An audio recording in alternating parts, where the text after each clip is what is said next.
সুপ্রিয় পর্যটকগণ, আপনাদের পরিচয় করে দিব সড়ক পথে মহাসাগরের ছোঁয়া।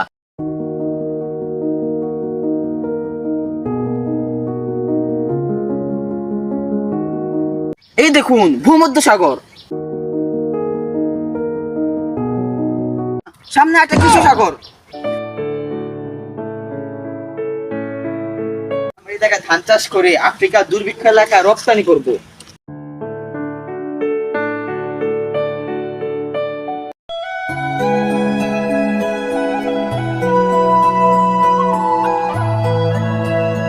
এইমাত্র একটা টাইটানিককে সমুদ্র পার করে দিলাম। আপনাদের এখন দেখাবো মরা সুইচ খাল।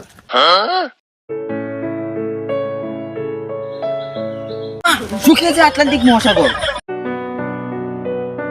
দুঃখের কথা কি জানেন, এই মহাসাগরের জন্য আমার দ্বিতীয় ভাই বিয়েটা হচ্ছে না। আমরা খুবই আনন্দিত এই সোনায় মোড়ানো সড়কে মহাসাগরের ছোঁয়া পেয়ে।